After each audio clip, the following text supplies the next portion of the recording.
የቴዲ አፍሮ ዘፈን ጉድ አፈላ። ሰሞኑን እንግዲህ ቴዲ አፍሮ ዘፈን ስለለቀቀ ከዳር እስከ ዳር ሶሻል ሚዲያው በዚህ ዘፈን እየታመሰ ነው። ግማሹ ያወግዛል፣ ግማሹ ይደግፋል፣ ግማሹ ይተነትናል፣ ግማሹ ይቆሰቁሳል፣ ግማሹ ይማግዳል። በቃ ስራው ሆኗል ማለት ነው። ሁሉም ሰው በተለይ በመናፈቃኑ አካባቢ እጅግ በጣም ብዙ መታመስን ፈጥሯል ማለት ነው።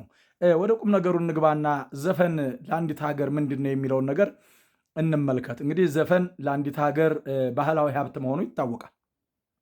ባህላዊ ሀብት መሆኑ ይታወቃል።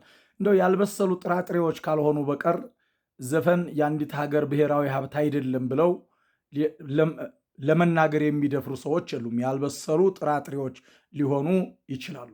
ለምሳሌ ያህል በሀገራችን ስንመለከት እነ ብሔራዊ ቲያትር የመሳሰሉት የአርቲስት ስራ በሙሉ ይይዛሉ ሲባል ያሬድ ሙዚቃ ቤት እንግዲህ ሙዚቃ ሁሉንም ነገር አካቶ የያዘ ነው። እነዚህ ነገሮች በመንግስት በጀት የሚደገፉ ናቸው ማለት ነው። እና ዘፈን የአንዲትን ሀገር ልዕልና ከፍ አድርጎ ሊያሳዩ ከሚችሉ ሀብቶች መካከል አንዱ ነው እና እንግዲህ ዘፈኖች ምን ምን ስራ ይሰራሉ ከተባለ አንዳንድ ጊዜ ሀገር በረሃብ በምትመታበት ጊዜ የገንዘብ ማሰባሰቢያ ሆኖ ያገለግላሉ። ጦርነት በሚነሳበት ሰዓት ያንን ጦርነት ደግሞ ወጣቱን በመቀስቀስ ሀገር እንዳትደፈር ያደርጋል ማለት ነው።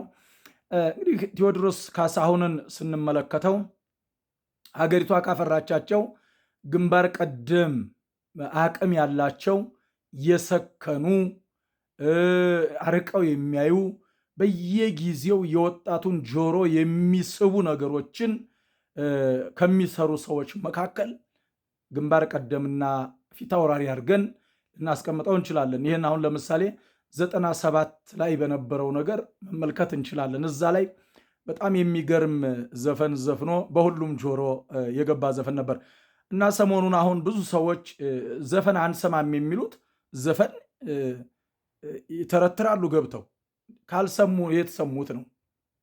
ዘፈን የማይሰሙ ሰዎች የት ሰምተውት ነው የሚተረትሩት ነው ጥያቄው። መቼም የሰው ነገር ሳትሰሙ ሀሳብ መስጠት አትችሉም አይደለ? ሳር ቅጠሉ በቃ ሶሻል ሚዲያውን በከፈትነው ቁጥር በቃ ሰማይ መሬቱ በሙሉ ታምሷል በዚህ ማለት ነው። አንሰማም ዘፈን እርም ነው ብለው እነሱ የኦርቶዶክስን ቤተክርስቲያን ለማውገዝ ይሞክራሉ። የት ሰምታችሁት ነው የምታወግዙት? ለራስህ እየኮመኮምክ ሰዎችን ቤት ማውገዝ ይቻላል? እንዳይቻልም መጀመሪያ አንተ አትስማ። ባትሰማ ኖሮ ሀሳብ አትሰጥም። ስለሰማህ ነው ሀሳብ የሰጠውና ይሄ ልጅ ስራውን ነው የሰራው። ስራው ምንድን ነው ካላችሁ ዘፋኝ ነው። ዘፋኝ ስለሆነ ዘፍኗል። የእኛ ስራ ደግሞ አለ። ምንድን ነው ስራችን? ወንጌል መስበክ ነው። ዝም ብለን ለምን ወንጌላችን አንሰብክም? ሀሳብ መስጠት መፈትፈት፣ ወይም ደግሞ በእንትናስም ማለት ምን አመጣው? ይሄን እኛ ስራችን እንስራ፣ ሌሎቹም ስራቸውን ይስሩ። ለምሳሌ ሀገሪቷን ብንመለከት በየትኛውም መዝሙር እኮ አይደለም የምትወከለው። አትሌቶቻችን ታላላቆቹ ቁንጮ አትሌቶች እንደው አንድ ሶስቱን ብጠራ ደስ ይለኛል።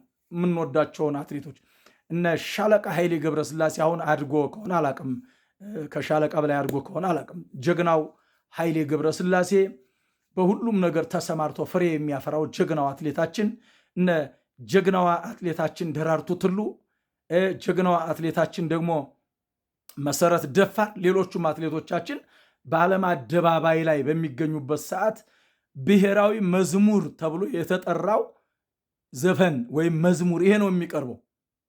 እኔ ስም አግኝቼ ትልቅ አደባባይ ላይ በዓለም አደባባይ ላይ ብቆም ለምሳሌ ያህል አይ ይሄ ሰውዬ ቄስ ስለሆኑ ንሴብሖ ለእግዚአብሔር ስቡሐ ዘተሰብሐ ብለን እንዘምርላቸው አይባልም። የሚቀርበው ይሄ ነው። ስለዚህ ዘፈኑ የአንዲት ሀገርም መገለጫ ነው ማለት ነው እና ጫጫታውን ትተን ወንድማችን የራሱን ስራ ሰርቶ ከፍተኛ ስም አግኝቷል። እኛም የራሳችንን ስራ ሰርተን ከፍተኛ ስራ ብንሰራ ምን አለ? አሁን መተንተኑን እንተው፣ የምንተነትነው ስለሰማን ነው ማለት ነው። ዘማሪያን ዝማሬውን ትታችሁ ዘፈን እየሰማችሁ ነው የምተነትኑት አይደል? ይገባኛል። እና ስለዚህ ሰሞኑን ሰማይ ምድሩ ነው የተንቀጠቀጠውና እንዳው እኔም የበኩሌን ልናገር ብዬ ነው። ለማንኛውም እባካችሁ ስራችንን እንስራ። ስራችን ምንድነው? ወንጌል መስበክ። የእግዚአብሔር ቸርነት ከሁላችን ጋር ይሁን።